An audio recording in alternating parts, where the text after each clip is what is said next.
बिस्मिल्लाहिर्रहमानिर्रहीम, अस्सलाम वालेकुम। अली सलमान जी टीवी के तमाम नाज़रीन को जी स्पोर्ट्स में खुश आमदीद कहता है, जहां पीर से लेकर जुमेरात तक रोज़ाना रात 11:05 पर हम इस महफिल को सजाते हैं आपके लिए और बात करते हैं उस दिन खेले जाने वाले मैचेस और उस दिन से जुड़ी स्पोर्ट्स की खबरों के बारे में। मेरी ज़िंदगी में कुछ ऐसे शोज़ आते हैं कि जब उन शोज़ को करते हुए मुझे बहुत अपने आप पर फ़ख्र महसूस होता है, क्योंकि जिन प्लेयर्स को हमने हमेशा जो है वो स्टैंड से बैठ के देखा, पाकिस्तान के लिए परफॉर्मेंसेस करते देखा, विल्स कप में खेलते देखा, जब वो हमारे साथ स्टूडियोज़ में मौजूद होते हैं, तो इस शोबे पे जिसकी मरून मिन्नत आज मैं इस सीट पे मौजूद हूँ और इतनी अजीम शख्सियत मेरे सामने मौजूद है, तो उस शोबे को भी मैं जो है वो बहुत ज़्यादा सराहता हूँ और साथ साथ अपने आप पे भी मैं इसलिए फ़ख्र महसूस करता हूँ कि इन जैसी जो लेजेंडरी शख्सियत है वो हमारे सामने बराजमान है और हमारे शो को उन्होंने रौनक बख्शी। इनके इसके लिए हम इंतहाई मशहूर हैं। पाकिस्तान के इंतहाई चंद आला तालीम याफ्ता क्रिकेटर्स में इनका शुमार होता है और जिस तरह तादेर और रहती दुनिया तक हनीफ मोहम्मद साहब के 499 रन याद रखे जाएंगे, इस तरह इनकी फर्स्ट क्लास क्रिकेट में 999 विकेटें याद रखी जाएंगी, क्योंकि महज एक विकेट के फ़र्क से ये 1000 विकेट का जो संगे मील था वो हासिल नहीं कर सके। लेकिन पाकिस्तान के लिए जब तक खेले, पाकिस्तान के लिए इन्होंने परफॉर्मेंसेज दी हैं और आखिरी भी जो इन्होंने लिस्ट ए का मैच खेला अगेंस्ट भावलपुर नेशनल बैंक के लिए, उसमें भी इन्होंने 11 ओवर्स में इकनॉमिकल बॉलिंग कर की और अपनी टीम को बड़ी आसानी के साथ फतह दिलाने में कलीदी किरदार अदा किया। आजकल आपको पता है कि पाकिस्तान की पॉलिटिक्स में इकनॉमिस्ट का बड़ा जिक्र है और इन्होंने कराची यूनिवर्सिटी से मास्टर्स किया इकनॉमिक्स में। यही वजह है कि एक बड़ी ज़बरदस्त बैंकर भी रहे और इदारे के लिए इन्होंने वो खिदमत अंजाम दी जिसको एक नर्सरी कहा जाता है, क्योंकि बहुत सारे इदारे ऐसे हैं जिसका हम जिक्र भी करते हैं कि उन्होंने पाकिस्तान की फर्स्ट क्लास की डायनेमिक्स को तब्दील किया। इनके इदारे ने वो काम किया कि एक नर्सरी का रोल प्ले किया। जिस प्लेयर ने भी अंडर 19 में परफॉर्मेंस दी, सबसे पहले इनका इदारा नेशनल बैंक होता था कि जो उस प्लेयर को अपने इदारे में इंडक्ट करता था, उसके बाद फिर ये राइजिंग स्टार को फ्यूचर स्टार बनाकर जो है वो पाकिस्तान के लिए पेश कर देते थे। हम बड़ी अपने आप को ब्लेस फील करते हैं कि मेरे साथ मौजूद हैं आज बेंगलोर के हीरो इकबाल कासिम साहब। शो में खुशामदीद कहते हैं। अस्सलाम वालेकुम sir and welcome to the show. बहुत शुक्रिया Ali, thank you so much sir, आपने हमारे शो के लिए आज टाइम निकाला और आपसे क्रिकेट के हवाले से बहुत ज़्यादा बात भी करेंगे। एक तवील अरसे के इकबाल भाई हमारे साथ मौजूद हैं और यकीनी तौर पर आज इनके विजडम से हम मुस्तफ़ीज़ भी होंगे। लेकिन सबसे पहले प्रोग्राम का फॉर्मेट आज की टॉप स्टोरी। पाकिस्तान, श्रीलंका और जिम्बाब्वे के दरमियान 3 मुल्की T20 सीरीज कल से शुरू होगी। सीरीज का पहला मैच पाकिस्तान और जिम्बाब्वे के दरमियान रावलपिंडी में खेला जाएगा। कौमी टीम की हालिया कारकर्दगी हौसला अफजा है। ये सीरीज T20 वर्ल्ड कप की तैयारियों का बेहतरीन मौका फराहम करेगी। सलमान आगा, टीम नए चैलेंज के लिए तैयार है। कोशिश होगी आइंदा मैचेस में वनडे वाली गलतियां न दोहराएं। श्रीलंकन कप्तान दासन शिनाका। ट्राई नेशन सीरीज के फाइनल तक पहुंचने की पूरी कोशिश करेंगे सिकंदर रजा। हम हर चैलेंज के लिए तैयार हैं। सैफ अरीकी सीरीज में भी बेहतरीन परफॉर्म करेंगे। बाबर टीम की रीढ़ की हड्डी हैं और हमेशा टीम के लिए अहम किरदार अदा करते हैं। शाहीन शाह अफरीदी। पाकिस्तान शाहीन्स का भारत को हराना हम सब के लिए फख्र का लम्हा है। बैक टू बैक शानदार परफॉर्मेंसेस पर खिलाड़ियों, कोचेस और इंतजामिया के जज्बे पर फख्र है। Chairman PCB Mohsin Naqvi. अल्हम्दुलिल्लाह, मैं बहुत ज्यादा खुश हूँ क्योंकि मैंने पाकिस्तान के लिए बेहतरीन परफॉर्म किया और मैच जीता। मुआज सदाकत।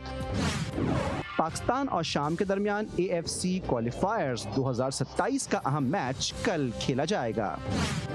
पाकिस्तान ने तीसरे और आखिरी हॉकी मैच में बांग्लादेश को 3-10 से हरा दिया। वर्ल्ड स्क्रैबल चैंपियनशिप में वसीम खत्री ने कांसी का तमगा अपने नाम कर लिया।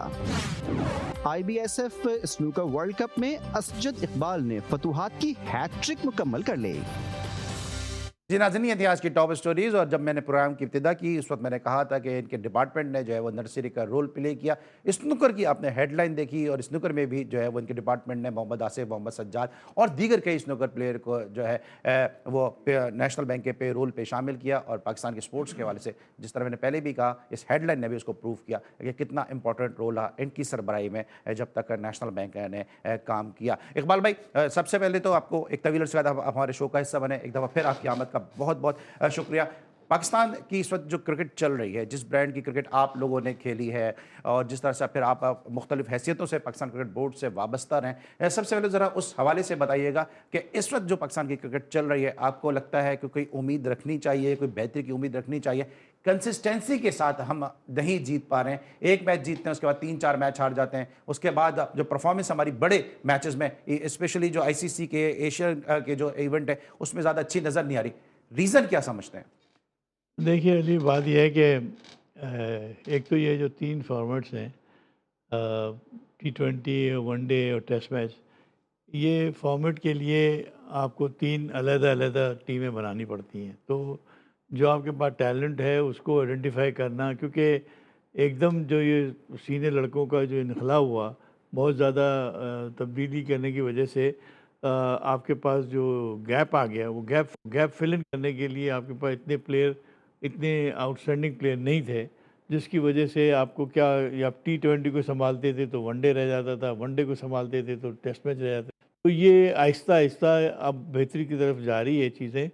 और मैं समझता हूँ कि अभी हालिया जो सीरीज़ हुई है, उसमें पाकिस्तान की जो कामयाबी हुई, उसमें एक बात ज़रूर सामने नज़र आई कि अब वो जो नए खिलाड़ी जो पिछले 2-3 साल पहले इंट्रोड्यूस हुए थे, ख़ास तौर पे बैटिंग ऑर्डर में 1 से लेके 5 नंबर तक, 4 नंबर तक वो सेटल हो रही है और वो अपना काम कर रही है। लेट्स होप कि वो ये कंटिन्यू करें। नीचे आपके पास एक टेल एंडर के तौर पे कह लें या ऑलराउंडर के तौर पे कह लें, जो हार्ड हिटिंग है बैट्समैन की जो गुंजाइश थी, वो भी मैं समझता हूँ हमारी काफ़ी हद तक बेहतर हो गई है। नहीं, फ़हीम अशरफ के आने के बाद, और शाहीन और ये दूसरे लड़के जो हैं वो अच्छा खुला खेलते हैं। तो अब सिर्फ फ़र्क सिर्फ जो है वो है थोड़ा सा मिडिल ऑर्डर में इनको ये करना है कि अपनी बैटिंग का जो स्पीड है वो बढ़ानी, रन बनाने की। और ओवर मतलब ये कि जो पहले 10 ओवर में रन्स बनने चाहिए वो पार्टनरशिप के अंदर, वो ज़्यादा से ज़्यादा हों, ताकि 10 ओवर के अंदर आप 70-80 रन बना लें, तो आने वाले प्लेयरों के लिए प्रेशर कम पड़ जाता है और फिर आप आसानी से कह सकते हैं। बॉलिंग के शोबे में डेफिनेटली हमारे पास फास्ट बॉलिंग पे हमने मुख्तलिफ कॉम्बिनेशन अडॉप्ट किए हुए हैं, और अभी तक वो हम स्ट्रगल कर रहे हैं कि हमारे नंबर 1 बॉलर कौन कौन से होंगे, क्योंकि हम एक को कंसिस्टेंसी के साथ खिलाते नहीं हैं, फिर दूसरे को रेस्ट करा देते हैं, फिर किसी वक्त कोई T20 में खेल जाता है तो कोई वनडे में खेलता है। ये थोड़ी सी अभी इसमें थोड़ी सी हिजानियत है। मैं समझता हूँ कोच और कैप्टन और जितने भी हैं ये सब मिल के दोबारा से सेलेक्टर्स इसको रिव्यू करके एक ब्लॉक बना लें, हर फॉर्मेट के लिए अलग-अलग ब्लॉक बना लें, ताकि आपको आसानी हो जाए, और फिर उसको इंटरचेंज नहीं करें। आराम से जो सब दो कॉमन हैं उनको खेलने दें, बाकी नए लोगों को अब आप मेरे ख्याल है इनको मज़ीद इन्फ्लक्स नहीं करना चाहिए और कंसंट्रेट करना चाहिए कि ये ज़्यादा से ज़्यादा आने वाले कंपटीशन के लिए तैयारी करें। अगर T20 का वर्ल्ड कप होना है तो उसकी तैयारी करें, वनडे का होना है तो वनडे की तैयारी करें, टेस्ट मैचेस होने हैं तो टेस्ट मैचेस की तैयारी करें। ठीक है। अच्छा, इकबाल भाई, आपने बैटिंग की बात की है क्योंकि आप खुद स्पिनर हैं, और जब मिडिल ऑर्डर की बात आती है तो मिडिल ऑर्डर वही अच्छा प्लेयर होता है कि जो स्पिनर्स को भी अच्छा खेलता हो, जिस तरह वो फास्ट बॉलर को खेल सकता हो। क्या आपको लगता है कि पाकिस्तान में अब मिडिल ऑर्डर में ऐसे प्लेयर हैं जो स्पिनर्स को बेहतर तरीके से टैकल कर सकते हैं? क्योंकि जब आप खेलते थे तो फिर मुश्ताक मोहम्मद, आसिफ इकबाल, इवन जावेद निदाद, सलीम मलिक, ये वो ऐसे नाम हैं जो स्पिनर्स को खेलने के हवाले से बड़े मशहूर थे। अब आपको लगता है कि अब के प्लेयर्स में वो क्लास है जिसकी वजह से मिडिल ऑर्डर हमारा स्ट्रगल करता है, स्पिनर्स आते हैं और हम फंस जाते हैं? एक मेरा ख़्याल है कि बाबर आज़म बेहतर तरीके से खेल सकते हैं स्पिनर्स को, लेकिन उसमें वो भी स्ट्रगल करते हैं लेफ्ट आर्म स्पिनर के ख़िलाफ़। बाकी जो लड़के हैं वो स्ट्रगल कर रहे होते हैं, अभी उतना फ़्लो उनको मुझे नज़र नहीं आता जैसे कि दूसरे प्लेयरों में हमारे माजी में हुए थे। सलीम मलिक में था, इंज़माम में था, ये लोग जो थे वो बड़ा अच्छा खेलते थे स्पिनर्स को। तो अभी मेरा अपना ये ख़्याल है कि T20 की बहुतात और ये लीग क्रिकेट की बहुतात, और इसकी वजह से क्या है कि खिलाड़ियों में पेशेंस कम हो गया है। वो 2-1 ओवर खेलते हैं और रन्स रुक जाते हैं तो वो हिट मार देते हैं वो, और वो उसमें फिर ये आउट होने के चांस होते हैं। तो ये बात आपकी सही है कि स्पिन बॉलिंग के ख़िलाफ़ हमारी बैटिंग जो है वो वल्नरेबल है, काफ़ी मुझे शेकी लगती है। ठीक है, इकबाल भाई के साथ गुफ्तगू का सिलसिला जारी है और अभी बाबर आजम पे बात आ गई है। तो मैं बतौर left arm spinner, legendary left arm spinner Iqbal Qasim साहब से मैं पूछूंगा कि बाबर आजम के मसाइल क्या हैं, क्योंकि हमने बारहा देखा है कि लेफ्ट आर्म स्पिनर के सामने वो स्ट्रगल करते नजर आते हैं। ये क्या कोचिंग टिप्स देंगे बाबर आजम को, क्या बाबर आजम को करना चाहिए, ये जानेंगे एक छोटे से ब्रेक के बाद।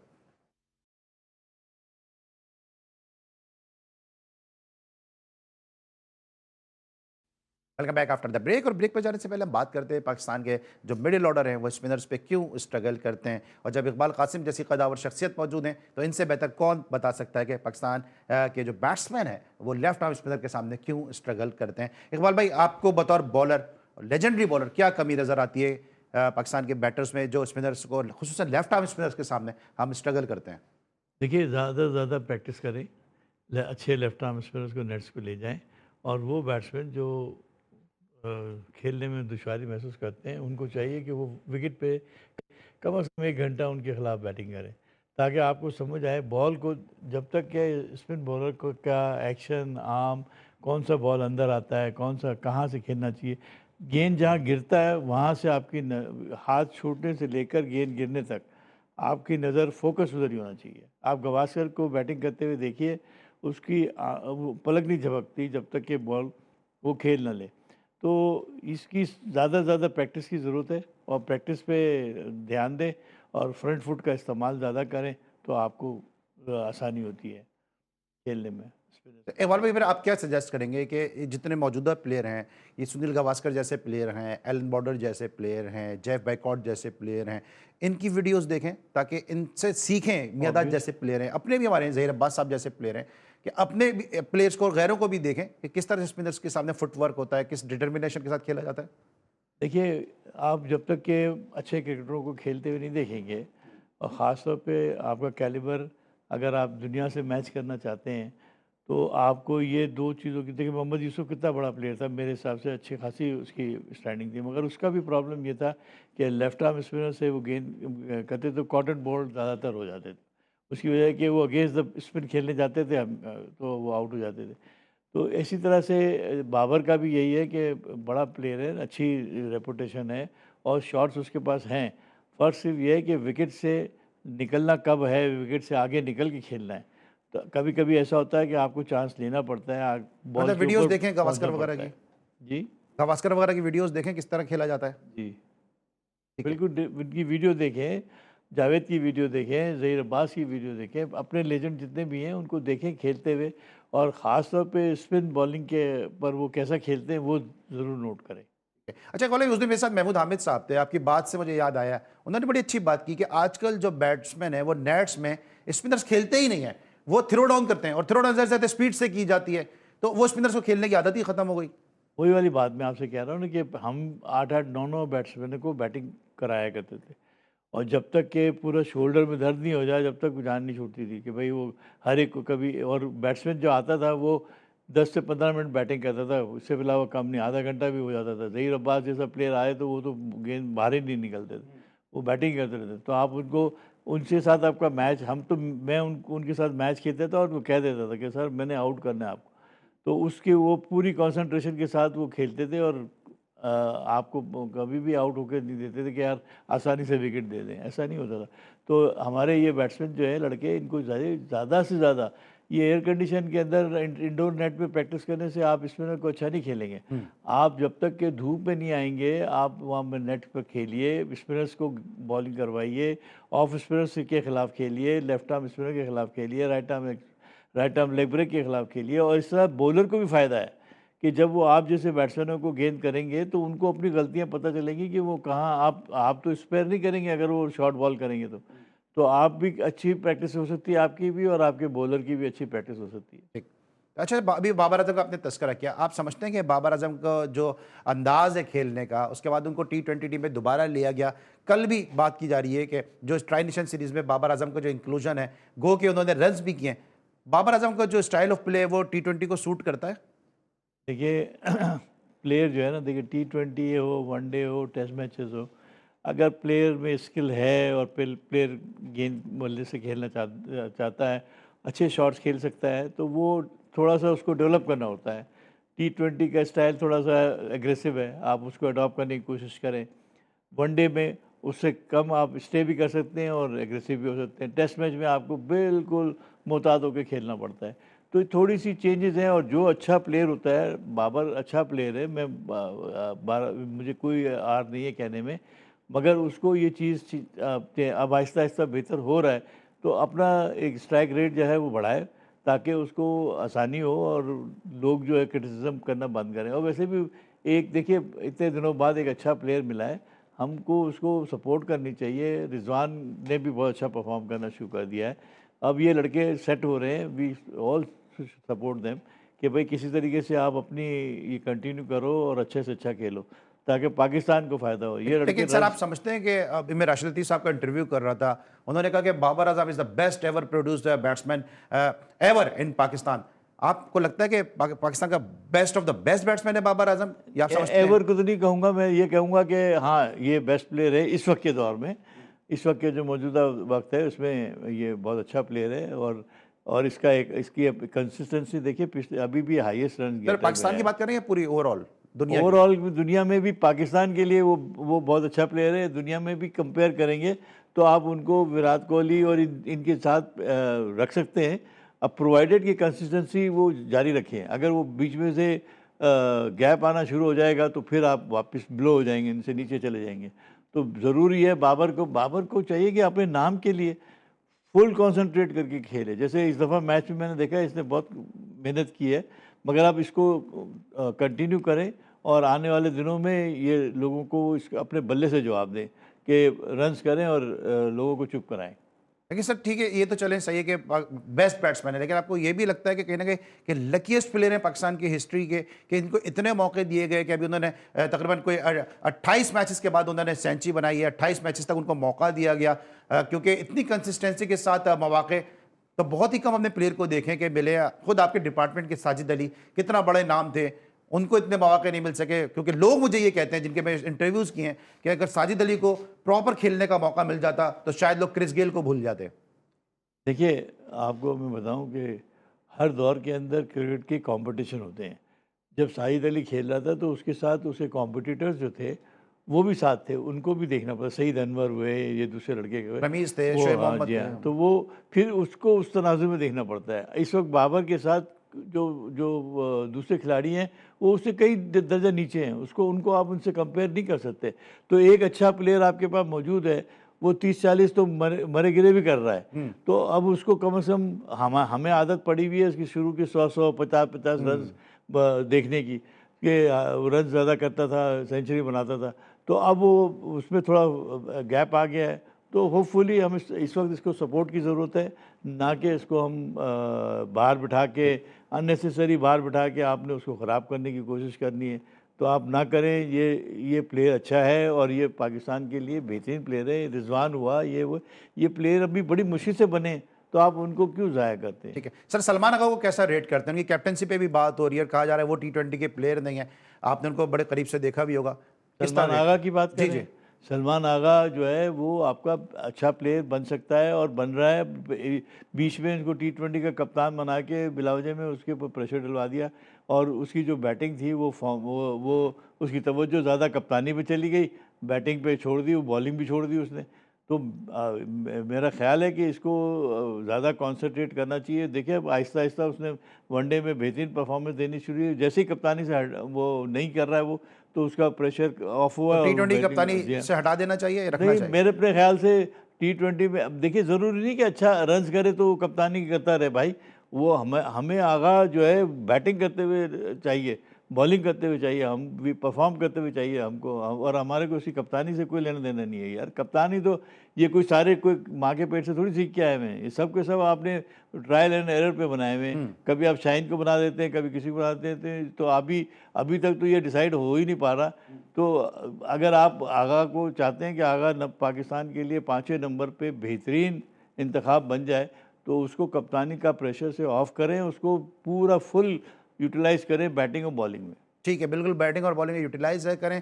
और इकबाल भाई साहब मौजूदा क्रिकेट की बात कर रहे हैं, थोड़ा सा जरा फ्लैश बैक में भी जाएं। ब्रेक के बाद है कि जब बेंगलोर में इन्होंने और तौसीफ अहमद साहब ने पाकिस्तान को एक ऐसा टेस्ट मैच जिताया कि जो पिच ही तैयार की गई थी भारत को जिताने के लिए, और वहां पे इन्होंने सब्ज लाली परचम बुलंद किया। उस वक्त क्या सूरत हाल थी और साथ साथ भारत अब जो स्पोर्ट्स में कर रहा है, इस हवाले से इकबाल कासिम साहब, पाकिस्तान का legendary left arm leg spinner का क्या वर्डिक्ट है, इसको हम जानेंगे। साथ साथ कल से ट्राई नेशन सीरीज का आगाज हो रहा है, पाकिस्तान वर्सेस जिम्बाब्वे, उसको भी डिस्कस करेंगे। फुटबॉल के मामला को भी डिस्कस करेंगे, जहां पाकिस्तान शाम के साथ अपना कल मैच खेल रहा है। मिलते हैं एक छोटे से ब्रेक के बाद।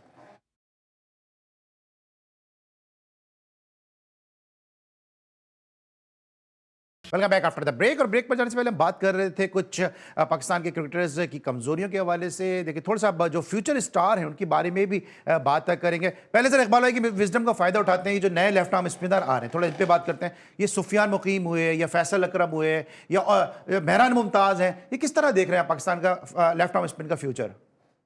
देखिए, ये सबसे बड़ी बात तो ये है कि ये दोनों लेफ्ट आर्म स्पिनर जो है ना, वो रिस्ट स्पिनर हैं, जिसको चाइना मैन कह लें आप।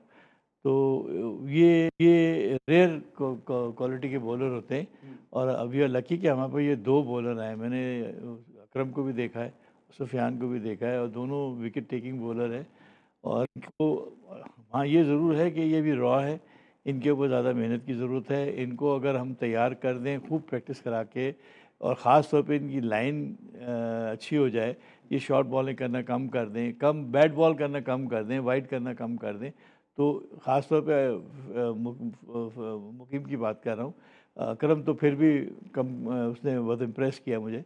तो उम्मीद है कि ये लीथल हमारा कम्बिनेशन होगा कि दो रिस्ट स्पिनर जो हैं वो लेफ्ट आर्म अगर हमारे पास तैयार हों एक ही किस्म के, तो आप किसी भी टीम के खिलाफ इनको T20 में, वनडे में आप इस्तेमाल करें तो आपको फ़ायदा होगा। ठीक है, लेकिन सर ये जब भी रोटेशन की बात आती है अबरार को ड्रॉप कर देते हैं, ये लगता है आपको कि जस्टिफिकेशन होती है, जस्टिस हो रहा है अबरार के साथ?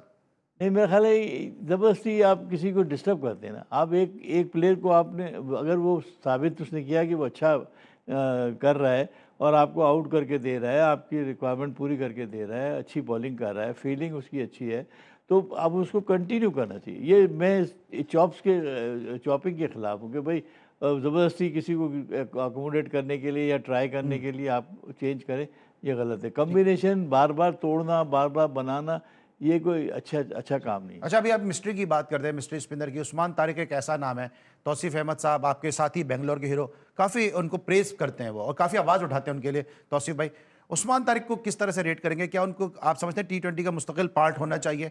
मैंने उनको देखा है बॉलिंग करते हुए, यूनिक एक्शन है।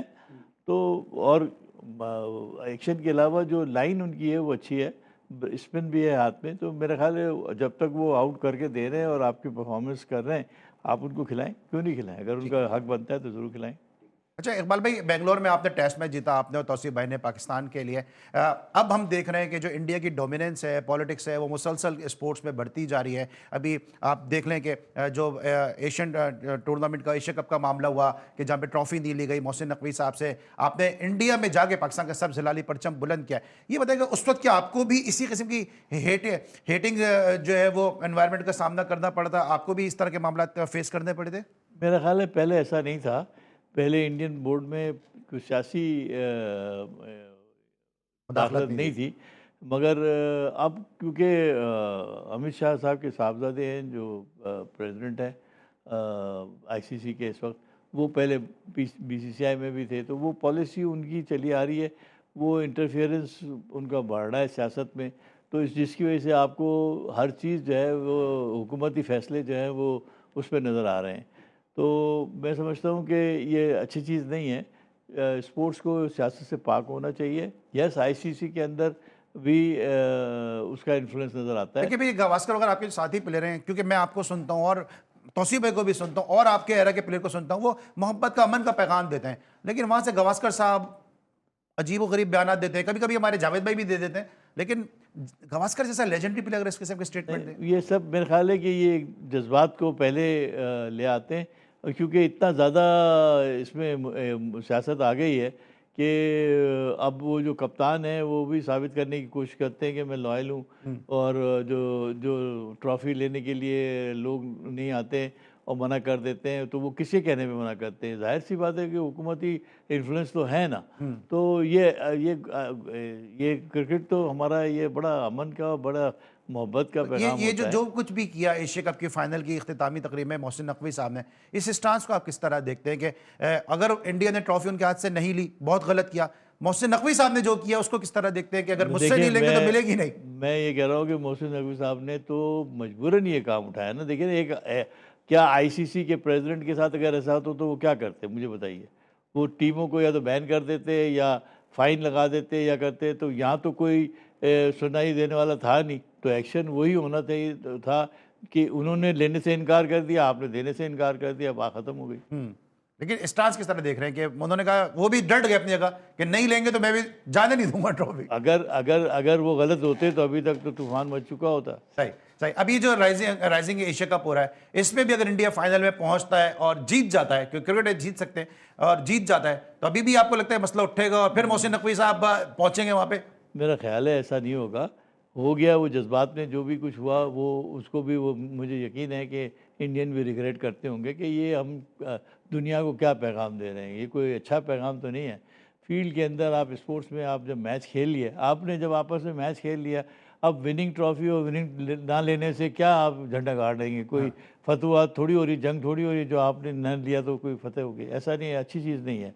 ये स्पोर्ट्स से अलहदा होना चाहिए और सारे लेजेंड क्रिकेटर्स जो हैं वो सब इस बात के ख्वाह हैं कि क्रिकेट जो है वो अच्छी होनी चाहिए। लोगों को, लोग इंटरटेन करने के लिए आते हैं, देखने आते हैं। अब वो क्या तासुर लेके जाएंगे हम, और बजाय अमन के मैसेज देने के हम और लेकिन वो ये बड़ा चीटिंग जो है इंडिया की तरफ से, ये आपको नहीं लगता माजी में भी होती थी? मुझे याद है आप उस टूर का हिस्सा थे जब आसिफ इकबाल साहब ने कहा था कि मुझे 2 इंडिया के एम्पायर दे दो, मैं हर टेस्ट मैच जीत के दिखा दूंगा। फिर जिस तरह आपका कैच लिया रिजवानुज्जमान ने, अनबिलीवेबल कैच लिया गावस्कर साहब का, वो आउट नहीं दिया गया, कुछ यादें कैसी, जरा शेयर कीजिएगा प्लीज। देखिए बात यह है कि ये तो सबको, जब तक न्यूट्रल एम्पायर नहीं थे तो वो तो हर कंट्री का हक था कि एम्पायर अपने रखें। अब एम्पायर आज तक मशहूर एम्पायर पंजाबी, जिन्होंने उस सीरीज में उदम मचा दिया। हमारे यहाँ भी पाकिस्तान में जो एम्पायर लगते थे, वो उनके जो डिसीजन थे वो दूसरी टीमों को पसंद नहीं आते थे। इस तरह हमारे भी नहीं आते। क्रिकेट का हिस्सा है वो तो। उस अब न्यूट्रल एम्पायर हो गए हैं तो लिहाजा वो न्यूट्रल एम्पायर की और इलेक्ट्रॉनिक गैजेट्स की ज़रूरत ही इसी वजह से पड़ी कि कंट्री के अपने जो एम्पायर रहते हैं वो इन्फ्लुएंस होते थे, तो वो इन्फ्लुएंस ख़त्म हो गया है। अब न्यूट्रल हो गए हैं, बल्कि इनफैक्ट आपके जो थर्ड एम्पायर, फोर्थ एम्पायर है वो भी न्यूट्रल आते हैं। तो अब वो हिस्सा माजी का है, उससे कोई फ़ायदा नहीं है। सही। अच्छा सर, आप कोलकाता में खेले भी अभी इंडिया, अभी हम स्पिनर्स के लिए पाकिस्तान और इंडिया के दोनों के बैट्समैन बड़े मशहूर थे। हम देख रहे हैं, चलो पाकिस्तान तो ठीक है नहीं कर पा रहा, आपने उसके रीजन भी बता दिए, लेकिन अभी 3 दिन में टेस्ट मैच खत्म हुआ साउथ अफ्रीका का, और कोलकाता के पिच पे स्पिनर्स को नहीं हैंडल कर सकी इंडियन टीम। देखिए इंडिया ने ये देखिए सोचने की बात है, तो इसका मतलब है कि इंडियन जो है उनका ज़्यादा तवज्जो प्रिपरेशन जो है फास्ट बॉलिंग के ऊपर हुई है, और वो जो ट्रेडिशनल इनका रोल था स्पिन बॉलिंग के लिए विकेटें बनाना या उसको खेलना उसमें डेफिनेटली कमी आई है। तो अब उनको भी स्ट्रगल करना पड़ रहा है। वो कहाँ तो मतलब बेताज स्पिनर पैदा हुए, बेदी जैसे, प्रसन्ना जैसे, तो अब वो जो है उनको खेलना बड़ी मुश्किल हो रही है। ठीक ठीक है। ऐसा सर मेरे पास 10 से 20 सेकंड है, क्विकली 2 सवाल हैं। श्रीलंका के इस जेस्चर को आप किस तरह देखते हैं? क्योंकि मुझे याद है बंदोला वर्नापुरा की जब टीम आई थी, राइड आइस थे, उसमें दिलीप मेंडिस थे, राणा तुंगा थे, रंजन मधुगाले थे, उस वक्त आप उस टीम का पाकिस्तान की तरफ से हिस्सा थे, उनके खिलाफ खेले। श्रीलंकन पाकिस्तान क्रिकेट रवाबित और दोस्ती को किस तरह देखते हैं जो उन्होंने जेस्चर शो किया है? देखिए पाकिस्तान ने भी श्रीलंका के लिए ऐसे वक्तों में बहुत बड़ी कुर्बानियाँ दी हैं जब वहाँ पे बॉम्बिंग होती थी, वहाँ कोई खेत जाने को तैयार नहीं था। पाकिस्तान ने हमेशा श्रीलंका को सपोर्ट किया, उन्होंने भी दोस्ती का हक अदा किया, और ये मुश्किल हालात के बावजूद वो नहीं छोड़ के गए और खेले, उसमें बोर्ड को भी क्रेडिट जाता है और श्रीलंका को भी क्रेडिट जाता है। ठीक है सर, अभी विराट और रोहित शर्मा के लिए भी कहा है कि उनको डोमेस्टिक खेलनी होगी अगर 2027 का वर्ल्ड कप खेलना है। आप डोमेस्टिक के बड़े हामी रहे हैं आप? क्या चीज़? कि विराट और रोहित को जो है डोमेस्टिक क्रिकेट खेलना होगी अगर उनको 2027 का वर्ल्ड कप खेलना है, ये बीसीसीआई ने अपना आदेश दे दिया है। भाई अगर उनकी पॉलिसी है कि हर प्लेयर जो है वो डोमेस्टिक खेलेगा और फिर टीम के लिए क्वालिफाई करेगा, तो वो सबके लिए है ना। विराट कोहली के लिए क्यों नहीं अकेला है? वो सबके लिए होना चाहिए। हमारे यहाँ प्रॉब्लम ये होती है कि हम हमेशा कहते हैं कि सारे प्लेयर जो है फर्स्ट क्लास क्रिकेट खेलेंगे, खेलता कोई नहीं है और अमल उस पर होता नहीं है। एटलीस्ट वो अमल तो करा रहे हैं, जो कह रहे हैं वो कर तो रहे हैं। ठीक है sir, thank you so much. Legendary left arm spinner Iqbal Qasim साहब हमारे साथ आज के शो में मौजूद थे, लेकिन आपके इल्म में क्रिकेट के अलावा दीगर खेलों को भी अपने शो का हिस्सा बनाते हैं। कल पाकिस्तान और सीरिया के दरमियान मैच है, रावलपिंडी में खेला जाएगा और इस हवाले से जो है वो पाकिस्तान के प्लेयर्स ने हमारे नुमाइंदे खुसूसी स्पेशल करस्पॉन्डेंट मुश्तबा हसन से बात है की है, क्या गुफ्तगू की है, आइए सुनते हैं। AFC क्वालिफिकेशन सिनेरियो के लिहाज से पाकिस्तान का एक अहम मैच सीरिया के खिलाफ खेलेगा। दिन 2 बजे ये मैच खेला जाएगा और पाकिस्तान और सीरिया की दोनों टीमों के जो खिलाड़ी उन्होंने आज भरपूर ट्रेनिंग सेशन की। इस वक्त मेरे साथ मौजूद है पाकिस्तान के मायानाज डिफेंडर अब्दुल्ला शाह। इनसे बात करते हैं और जानते हैं कि पाकिस्तान फुटबॉल जो टीम है वो आखिर कल क्या सीरिया को सरप्राइज़ करेगी, क्योंकि सीरिया की जो रैंकिंग है वो 86 नंबर पर है, पाकिस्तान जो है वो 198 पर है। तो क्या आप समझते हैं कि 86 रैंकिंग का मुकाबला होगा जब 198 के साथ, तो आप पे थोड़ा सा एक्स्ट्रा प्रेशर होगा? अस्सलाम वालेकुम। बिल्कुल, जैसे आपको पता है फुटबॉल में हमेशा कॉम्पिटिटिव मैचेस होते हैं। सीरिया जैसे कि सबको पता है कि वो एक बहुत बड़ी टीम है और हमारे लिए बहुत अच्छी लर्निंग है, बट हमारी अल्हम्दुलिल्लाह प्रिपरेशन बहुत अच्छी हुई है और इंशाल्लाह होपफुली हम उन्हें काफ़ी टफ टाइम देंगे इंशाल्लाह। अच्छा, आप देख सकते हैं पाकिस्तान फुटबॉल की अगर हम थोड़ी सी बात करते हैं तो डोमेस्टिक स्ट्रक्चर जो हमारा वो इतना कोई मजबूत नहीं है जैसे हमारा क्रिकेट का होता था या एक वक्त में हॉकी का होता था। आज ना हॉकी हमारा किसी प्लेटफॉर्म पर है, ना फुटबॉल का कोई ऐसा जगह है कि हम कह सकें हमारी फुटबॉल ऑन द राइज है। अच्छे प्लेयर ज़रूर हैं, इंटरनेशनल लीग भी खेलते हैं, लेकिन क्या वजह जब पाकिस्तान के लिए खेलते हैं तो वो ना गोल करते हैं और ना मैच पाकिस्तान जीत पा रहा है? देखिए, सबसे पहले लीग होना बहुत इंपॉर्टेंट है। जब लीग होगी तो डोमेस्टिक जब लेवल पे आप परफॉर्म करते हो तो आप फिर नेशनल टीम के मैचेस खेलते हो। यहाँ पे हम लोग डायरेक्ट ट्रायल्स दे के नेशनल टीम के लिए आते हैं, तो एक डिफरेंट होता है लेवल, क्योंकि अभी सीरिया के जितने भी प्लेयर्स हैं वो सारे एक नेशनल लीग से आ रहे हैं। कोई सऊदी में खेल रहा है, कोई दुबई में खेल रहा है कहीं, तो एक ये डिफरेंस होता है। बट इंशाल्लाह जैसे हमारे दोनों मैचेस अफगानिस्तान में होम एंड अवे में दोनों ड्रॉ हैं, तो इंशाल्लाह होपफुली कल भी अच्छा हम रिजल्ट देंगे इंशाल्लाह। आप ड्रॉ की सोच रहे हैं या जीत की एक सोच है आप में? देखिए, हमारी तो इंशाल्लाह होपफुली हमेशा ये होता है कि जीते, लेकिन सीरिया एक अच्छे ओपोनेंट है, हम उन्हें रिस्पेक्ट करते हैं और डेफिनेटली हम लोग पूरी मेहनत करेंगे इंशाल्लाह कल। अच्छा, थोड़ी सी अगर हम बात करते हैं पाकिस्तान के डोमेस्टिक फुटबॉल में, तो आपको क्या लगता है पाकिस्तान में इतना टैलेंट है कि उत्तस खान या अब्दुल्ला शाह जैसे मजीद प्लेयर हमारे पास आएंगे? देखिए, जब तक टैलेंट पूरे पाकिस्तान में बहुत ज़्यादा है, बहुत ज़्यादा, जब तक लेकिन लीग नहीं होगी तो टैलेंट सामने नहीं आएगा। लीग होना है बहुत इंपॉर्टेंट है। जब लीग होगी, एक प्लेयर को 30 मैचेस मिलेंगे सीज़न के, तो डेफिनेटली सामने टैलेंट आ जाएगा। अच्छा, लीग की अगर हम बात करते हैं तो लीग जैसे हम PSL की पाकिस्तान क्रिकेट जो स्पोर्ट्स है उसमें देखा जाए तो international players plus foreign players और इस तरह पाकिस्तान के लोकल प्लेयर्स कहते हैं। तो आप क्या इस तरह की लीग एक्सपेक्ट कर रहे हैं फुटबॉल को कि ऐसे प्लेयर हैं कि डोमेस्टिक लीग होनी चाहिए या ऐसे जिसमें इंटरनेशनल और फॉरेन प्लेयर्स भी हों? देखिए, लीग अभी हमें एट द मोमेंट पिछले 4-5 साल से लीग नहीं हो रही, तो हम लोग तो अभी यही कह रहे हैं कोई भी लीग हो जाए, वो PSL टाइप हो या डोमेस्टिक टाइप हो, we need a league right now, हमें चाहिए लीग। और ये है कि अगर फ्रेंचाइज बेस्ड होती है वो ऑलमोस्ट 1.5 मंथ की होती है, लेकिन जो प्रोफेशनल लीग होती है वो लास्ट करती है 6 मंथ्स, तो वो हमें हेल्पफुल ज़्यादा होती है क्योंकि उसमें मैचेस ज़्यादा मिलते हैं। तो दोनों फॉर्मेट्स हमारे लिए भी ज़रूरी हैं, कोई भी उसमें। थोड़ा सा हम अगर पाकिस्तान में कह लें कि आपको सहूलियात की कह लें पाकिस्तान प्लेयर्स को जो अभी इस वक्त दी जाती हैं, क्योंकि फुटबॉल एक ऐसा गेम है बहुत ज़्यादा यहाँ पे पसंद किया जाता है, लेकिन उसके बावजूद जो है ज़्यादा प्लेयर्स आगे नहीं आते, ज़्यादा प्लेयर उस तरफ फोकस नहीं करते कि हम फुटबॉल को भी एक अपना फ्यूचर बनाएं। तो आप क्या मैसेज देंगे जो लोग फुटबॉल में आना चाह रहे हैं और किसी ना किसी वजह से वो भी नहीं आ पा रहे? देखिए, मैंने अपना डेब्यू किया था 2022 में। अब फुटबॉल उस टाइम से अभी तक बहुत ज़्यादा ग्रो कर चुका है। पहले लोग फुटबॉल में कैरियर नहीं बनाते थे, अब अल्हम्दुलिल्लाह फुटबॉल में कैरियर बनाया जा सकता है। आप जितने भी हमारे पिछले मैचेस देखे, ऑलमोस्ट कोई किसी में 15-20 हज़ार क्राउड आ रहा है, तो फुटबॉल में लोगों का दिल लग चुका है। तो ये है कि इंशाल्लाह आने वाली जितनी भी जनरेशन है उनके लिए यही है कि अब फुटबॉल में है। अच्छा, क्राउड की आपने बात की, तो कल क्या एक्सपेक्ट करें? हमेशा की तरह आपको हमेशा से यहाँ पे बड़ी अच्छी सपोर्ट मिलती है पाकिस्तान में, इस्लामाबाद में खास तरह, तो बड़ा एक अच्छा मैसिव क्राउड आता है, तो कल आप क्या एक्सपेक्ट कर रहे हैं कि पाकिस्तान टीम को एक मतलब फिर सपोर्ट हासिल होगी? बिल्कुल। देखें, जैसे आपको पता है कल वर्किंग डे है, ट्यूसडे का दिन लोग ऑफिस भी जाते हैं और 2 बजे मैच है दिन में। अगर तो ये रात में मैच होता तो ऑलमोस्ट मेरा यही था कि 25 से 30 हज़ार क्राउड होगा, बट इंशाल्लाह होपफुली कल भी 15 से 20 हज़ार होपफुली हमें सपोर्ट करने आएगा क्राउड इंशाल्लाह। क्या कहते हैं, जितना पाकिस्तान को सपोर्ट किया है इसी तरह सीरिया को भी सपोर्ट हासिल होगी कल, या पाकिस्तान, क्योंकि पाकिस्तान में मैच है तो पाकिस्तान को भी सपोर्ट होगी? देखिए, होम क्राउड का एडवांटेज तो होता है, लेकिन अगर सीरिया अच्छा फुटबॉल खेलती है डेफिनेटली क्राउड उनको भी सपोर्ट करता है, और मेरे ख्याल से काफ़ी अरबी तो है पाकिस्तान में, तो वो डेफिनेटली सीरिया को सपोर्ट करने आएंगे एज ए अरेबियन नेशन। चलें जी, बेस्ट विशेस आपके कल के मैच के लिए। पाकिस्तान ने कल AFC क्वालिफिकेशन मैच का जो आखिरी मैच है वो पाकिस्तान ने सीरिया के खिलाफ खेलना है। इस वक्त मेरे साथ मौजूद है पाकिस्तान टीम के मैनेजर जो है शाहजेब साहब, इनसे बात करते हैं कि पाकिस्तान टीम का कल जो अहम मैच है सीरिया के खिलाफ, इनका क्या कहना है, क्योंकि ये खिलाड़ियों के इंतहाई करीब होते हैं और खिलाड़ियों की जो ट्रेनिंग है उसका भी हिस्सा होते हैं, तो आप क्या समझते हैं पाकिस्तान टीम की जो आज ट्रेनिंग उन्होंने की है, सीरिया ने भी ट्रेनिंग की आपने देखा, तो आपको क्या लगता है कि पाकिस्तान की परफॉर्मेंस या पाकिस्तान की जो ट्रेनिंग है उसके लिहाज से कल का मैच कैसा होगा? अस्सलाम वालेकुम। पहले तो ये बात है कि हमारा जो आखिरी मैच था अफ़गानिस्तान के साथ, उस मैच में हम लोगों ने ये प्रूव किया है कि हमारे अंदर कितना टैलेंट है। एंड आई थिंक एक नए कोच आए, एक नया सिस्टम आया, तो हमने इतनी अच्छी पॉजिटिव फुटबॉल बड़े अरसे में नहीं खेली। तो अब हमें बहुत उम्मीद है, ऑल्दो सीरिया एक बहुत अच्छी साइड है, लेकिन इतना अच्छा एनवायरनमेंट रहा है, हमारी इतनी अच्छी बॉन्डिंग हो गई है। मतलब एज मैनेजर मैं देख रहा हूँ हमारे लोकल प्लेयर्स हैं, डायस्पोरा प्लेयर्स हैं, सारे सीनियर आए हुए हैं। मतलब अब्दुल्ला भाई हैं, एतजाज़ भाई हैं, ओतिस है, रईस है, कलीमुल्ला है, बाकी हमारे जूनियर प्लेयर्स मोहेब, अब्दुल्ला, शाह आलमगीर।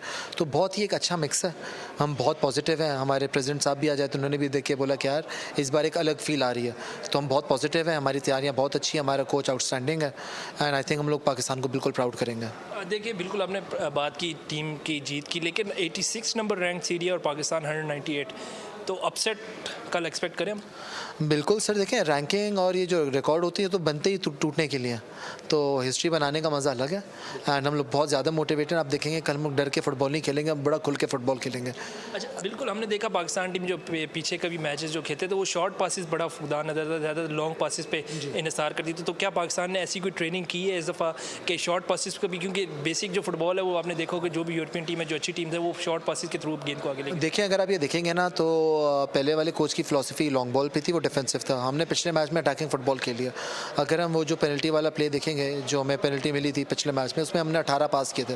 तो आई थिंक एतजाज़ भाई का बहुत बड़ा रोल है, वो हमारी मिडफील्ड में आके एक स्टेबिलिटी ले आए हैं, काम गेम खेलते हैं, वो लिंकअप करते हैं प्लेयर्स को। पिछले मैच में रईस नहीं था, अनफॉर्चुनेटली आज रईस भी वापस आ गया, तो मिडफील्ड में हमारे पास माशाल्लाह एक अच्छा वो है। तो अब हम खेलते अच्छी फुटबॉल है, हमें एक दूसरे पे भरोसा है। पहले भरोसा नहीं होता था तो जी तो 3-4 प्लेयर लगता था वीक है, अब हमारी पूरे एक यूनिट के अंदर यूनिटी है और हमारे अंदर एक बहुत एक अच्छी अप्रोच है कि हम लोग भरोसा करेंगे एंड हम पॉजिटिव फुटबॉल की तरफ जाएंगे। देखिए बिल्कुल, जब ये जितने भी बड़े नाम हैं जैसे उस्ताद खान का नाम है, तो आप क्या समझते हैं इतने बड़े प्लेयर्स फिर ये लीग्स खेलते हैं डिफरेंट कंट्रीज़ में जाकर, तो इस लीग का फ़ायदा पाकिस्तान को किस हद तक है? क्योंकि पाकिस्तान में तो उस तरह का फुटबॉल नहीं खेला जा रहा, ना उस तरह का कोई मैचेस मिलता है पाकिस्तान को, तो ये प्लेयर्स जो है इंटरनेशनल लेवल पर जब लीग्स जाके खेलते हैं तो कितना फ़ायदा पाकिस्तान के लिए? देखिए डेफिनेटली जब आपके मुल्क में फुटबॉल ही ना हो, लोकल प्लेयर्स का उस तरह का इंफ्रास्ट्रक्चर नहीं है, लीग्स नहीं है, तो इस तरह के होते जैसे अब्दुल्ला इकबाल जैसे प्लेयर जब आते हैं तो बहुत हमें एडवांटेज मिलता है, क्योंकि एक वो आते हैं, वो एक रिस्पॉन्सिबिलिटी पिकअप करते हैं एंड देन वो पूरी टीम का बर्डन अपने ऊपर उठाते हैं। तो डेफिनेटली इंशाल्लाह in the next few years हमें लग रहा है कि हम अपनी लीग्स भी स्टार्ट करेंगे। जब तक नहीं है तब तक तो ज़ाहिर हम डिपेंड कर रहे हैं कि हमारे बाहर से प्लेयर आके हमारे मुल्क को सपोर्ट करें। हमारे साथ मौजूद है इस वक्त पाकिस्तान के एक्स कैप्टन फुटबॉल टीम के कलीमुल्ला। इनसे बात करते हैं कि पाकिस्तान की तरफ से इन्होंने, क्योंकि ये स्ट्राइकर भी हैं और इन्होंने 5 गोल कर रखे हैं 20 मैचेस में अब तक, इनसे जानते हैं कि कल पाकिस्तान की स्ट्रेटजी क्या होगी, क्योंकि पाकिस्तान में हमने देखा कि जब भी किसी टीम के साथ खेलता है तो गोल करने की जो औसत है वो काफ़ी कम है। तो क्या इस बार नए कोच और नए कप्तान के साथ नई स्ट्रेटजी के साथ आएंगे आप? लाज़मी बात है, कोच एक बड़ा एक्सपीरियंस रखने वाले कोच हैं। उसने काफ़ी प्रीमियर लीग में मैचेस खेले हुए हैं और डिफरेंट लीगों के साथ इसने कोचिंग भी की है। तो मेरे ख्याल से कल हमारे लिए एक इम्तिहान का दिन है, क्योंकि लाज़मी बात है एक स्ट्रॉन्ग टीम हमारे सामने है जिसकी रैंकिंग 86 है और हमारे 200 पे हैं। तो लाज़मी बात है एक कोच की तरफ से भी उसको एक्सपोजर मिलेगा कि इतना स्ट्रॉन्ग टीम आ रही है। और दूसरा, हमारे पास टीम में भी अभी recently last matches Afghanistan against खेले हुए हम, तो हमारे पास भी जो डिस्पोरा प्लेयर्स हैं, लोकल प्लेयर्स हैं, क्योंकि कम्बिनेशन आपस में बहुत अच्छी मिल रही है। उम्मीद है कि अगले मैचेस में, ये फर्स्ट टाइम है कि पाकिस्तान टीम ने 8 मैचेस के बाद जो है उन लोगों ने मैच ड्रॉ खेले और स्कोर भी किया हुआ है। तो मेरे ख्याल से अब टीम में थोड़े पॉजिटिव चेंजेस आए हैं कि स्कोर भी कर रहे हैं, चीज़ें भी कर रहे हैं। तो कल उम्मीद है कि टीम एक अच्छी मयार का फुटबॉल खेलेंगे, तो उम्मीद है कि हम कल का मैच ज़रूर जीतेंगे। जी बिल्कुल जीतेंगे। इसके अलावा अगर हम बात करते हैं पाकिस्तान फैंस की, क्योंकि फ़ुटबॉल का एक ऐसा जोश है पाकिस्तानी खिलाड़ियों में, पाकिस्तान अवाम में, कल पहले भी आपने देखा पाकिस्तान बड़े अच्छे इस्लामाबाद में क्राउड था, तो कल क्राउड के वाले से कोई खास मैसेज देंगे? क्राउड को आना चाहिए क्योंकि कल पाकिस्तान का क्रिकेट टीम का मैच भी है, लेकिन फ़ुटबॉल एक ऐसी गेम है जिसमें उस तरह शौक तो रखते हैं लेकिन क्रिकेट को हमेशा फोकियत दी जाती है, तो क्या मैसेज देंगे कल फैंस के लिए? मेरे ख्याल से पाकिस्तान फ़ुटबॉल के जितने भी फैंस हैं, स्पेशली इस्लामाबाद के लोग, इस लोगों ने पूरे पाकिस्तान को एक बेहतरीन पॉजिटिव मैसेज दिया हुआ है कि इस्लामाबाद जैसे शहर में दिन के 2 बजे मैचेस भी हो रहे हैं, स्कूल के टाइमिंग पे हो रहे हैं, ट्रैफिक का इशू है, लेकिन उसके बावजूद अगर क्राउड 10,000 15,000 क्राउड्स आ रहे हैं तो मेरे ख्याल से हमारे उस फैंस के लिए मैं स्पेशली उसको थैंकफुल कहना चाहता हूँ कि इतने मुश्किल हालात में और दिन के 2 बजे कुछ लोग बिज़नेस के हालात से, कुछ स्कूल की वजह से, बहुत से लोग फिर भी 2 बजे आ जाते हैं मैच देखने के लिए, हमें सपोर्ट करने के लिए। मैं समझता हूँ कि उनके कल आने से हमें हमारी टीम पे बड़ा फ़र्क पड़ेगा, क्योंकि हमें होम ग्राउंड का बड़ा एडवांटेज है, तो इसलिए अगर क्राउड आते हैं तो उसमें हमारी टीम पे बड़ा फ़र्क पड़ेगा। अब हमारे साथ मौजूद थे अब्दुल्ला शाह पे टीम मैनेजर शाहजेब और जो एक्स कैप्टन है कलीमुल्लाह, उनसे हमने गुफ्तगू सुनी और पाकिस्तान फुटबॉल टीम के लिए बेस्ट विशेज़ हमारी, क्योंकि कल एक अहम मैच दिन 2 बजे इस्लामाबाद स्पोर्ट्स कॉम्प्लेक्स में खेला जाएगा। पाकिस्तान बामुकाबला सीरिया फुटबॉल मैच होगा और क्राउड से यही उम्मीद की जा रही है, क्योंकि कल क्रिकेट का मैच भी है, तो फुटबॉल को जो है सपोर्ट करने ज़रूर आएँ।